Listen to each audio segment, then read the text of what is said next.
ისათა და სულისა წმინდისათა ამინ. ჩვენთან არს ღმერთი. ქრისტეს მიერ საყვარელნო, მამანო, დედანო, ძმანო და დანო, ყველას გილოცავთ ამ ღირსშესანიშნავ დღეს. ულოცავ ჩვენს კათოლიკოს პატრიარქს ილია მეორეს, საქართველოს ეკლესიას, რამე თუ იკურთხა ახლად აშენებული ტაძარი. ყოველი ტაძარი თავისი საძირკვლით მდგომი მიწაზე ჯვრის წვერით ებჯინება ზეცას. როგორც ბრძანებენ წმინდა მამები, ტაძარი ეს არის ზეცის სარკმელი დედამიწაზე. ეს არის შესასვლელი წმინდათა წმინდათაში. ანუ სახე ცათა სასუფეველისა. და როდესაც ებრაელთა ერი წმინდა წინასწარ მეტყველ მოსეს წინამძღოლობით გამოვიდა ეგვიპტის ტყვეობიდან, მას თან მოჰქონდა ოქრო და ვერცხლი, ძვირფასი თვლები, ძვირფასი ხის ჯიშები და ეს ყველაფერი მას სჭირდებოდა და უნდოდა არა საკუთარი თავისთვის და არა როგორც საკუთარი სიმდიდრე, არამედ როგორც შესაწირავი ღვთისა. რამე თუ უნდა აგებულიყო ღვთის განზრახვით წმინდა კარავი, პირველი სახლი ღვთისა, ბრძანებისა და ბრუფლისა, და ეს კარავი უნდა ყოფილიყო აუცილებლად აგებული არა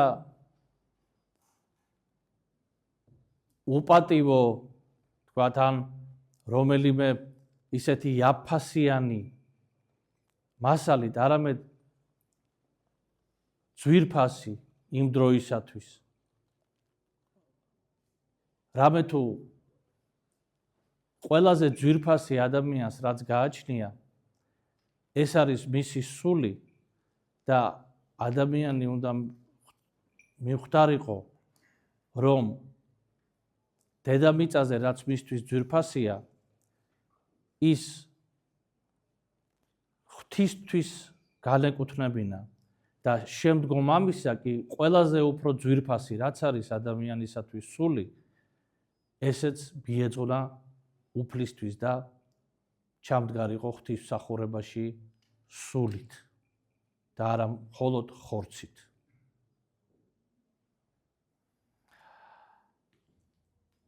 და ამიტომაც შემდგომ, როდესაც იკურთხა ეს ტაძარი, გარდამოვიდა სული უფლისა ღრუბლის სახით და დაადგრა ამ ტაძარში რამოდენიმე დღის განმავლობაში და მოსე წინასწარმეტყველი კიდევაც ისმენდა ღვთის სიტყვას. აი ამგვარად ძვირფასო ძმანო და დანო, მინდა აღვნიშნო ის, რომ ყოველი ტაძარი ეს არის ჩვენი მინატანი უფალთან. ეს არის შესაწირავი. და ის, რომ ეს ტაძარი გამოიყურება მშვენივრად, ლამაზად, არის შემკული, მოხატული ეს მეტყველებს იმაზეც, რომ ადამიანებმა ეს შესაწირავი მიართვეს უფალს. მიართვეს არა მხოლოდ ძალისაებთვისისა, არამედ მიართვეს მონდომებით. მიართვეს სასიხარულოდ თავისი სულის და ადამიანების. რამე თუ ამ ტაძარში შემოსული ადამიანი იგრძნობს ამაღლებას სულისა ზეცისკენ. იგრძნობს შინაგან სურვილსაც ლოცვის, ღმერთთან საუბრის, ღმერთთან ურთიერთობის. ამიტომაც არის ეს მოხატულობა, ამიტომაც არის ეს გალობა, ამიტომაც არის მშვენება, რომ ადამიანმა ჯერ ესთეტიური ამაღლება შეძლოს, ხოლო შემდგომ უკვე ამაღლება სულიერი, გონებითი და საბოლოოდ კიდევ ჭვრეტითი. თუმცა იმ საბოლოო ეტაპზე ადამიანისათვის უკვე ყოველივე მატერიალური კარგავს მნიშვნელობას. მაგრამ ეს ეტაპი მისაღწევია, მანამდე კი გასავლელია ზუსტად აი ესეთი ესთეტიური და სულიერი ამაღლების საფეხურები. და აი ეს ტაძარი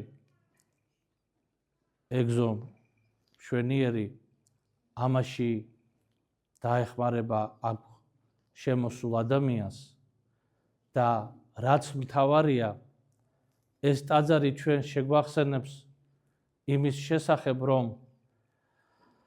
ღვთის ხელშია ჩვენი ცხოვრება, რომ ღმერთი არის უფალი სიკვდილისა და აღდგომისა, რომ ის უფლებს სიკვდილზეც და ადამიანთა აღდგომასაც. და როგორც 4 დღის მკვდარი ლაზარე, რომელიც ხრწნილებას იყო უკვე მიცემული, ღმერთმა აღადგინა და ამით აჩვენა თავისი ძალაუფლება შეკრებულ ებრაელთა ერს, რამე თუ ჯერ ერთი სული დააბრუნა სხეულში და შემდგომ სხეულიც უკვე რომელსაც ჰქონდა დაწყებული ხრწნილება, ეს სხეულიც გაამრთელა და კვლავ ყო ის ხნე და ჯანმრთელ და ამით თავისი დიდებულება და ღვთაებრიობა აჩვენა შეკრებილ ერს. აი ეს ტაძარი შეგვახსენებს ჩვენ, რომ ღვთის ხელშია ჩვენი ცხოვრებაც, ჩვენი სიკვდილიც. ღვთის ხელშია ჩვენი აღდგომაც, რომელსაც ჩვენ ველოდებით. და ეს ტაძარი ნუგეში იქნება ამ სასაფლაოზე დაკრძალული მიცვალებულებისათვისაც და ჭირის უფლებისთვისაც, რამე თუ სიმბოლოა აღდგომისა. და არის კიდევ ერთხელ შემახსენებელი ღვთის სიდიადისა ჩვენთვის. ყველას გილოცავთ ამ მშვენიერი ტაძრის კურთხევას, დღე ენკენიისა, ტაძრის კურთხევისა, ზეიმისა და სიხარულისა. მინდა დავლოცო ყველა ადამიანი, ვინც იშრომა ამ ტაძრის აღშენებაზე, მისი ქტიტორი, ბატონი ცოტნე და მისი ოჯახი, აქ შრომელი ხელოსნები, ხატმწერები, ოქრომჭედლები. მინდა განსაკუთრებულად მიულოცო და დავლოცო ამ სატაძრო კომპლექსის წინამძღვარს მამა კახაბერს, სასულიერო დას ამ სატაძრო კომპლექსისა, მამებს, ყველა აქ მშრომელ ადამიანს. რამე თუ ლოცვა აღვლენილი ამ ტაძარში, ეს იქნება შემწე ყველა ჩვენგანის. მეოხი წინაშე ღვთისა, შემდობელი ცოდვათა, მომნიჭებელი მადლისა. და ეს ყოველივე იქნება მაშინ, როდესაც ჩვენი გული გულწრფელად მიილტოდეს იქნება ქრისტესკენ. ჩვენი უფლის და ჩვენი სიცოცხლის პრობელისაკენ. მერთმა დაგლოცოთ ძვირფასო მამანო, ძმანო და დანო, ყველას გილოცავთ ამ დღესასწაულს. ჩვენთან არს ღმერთი.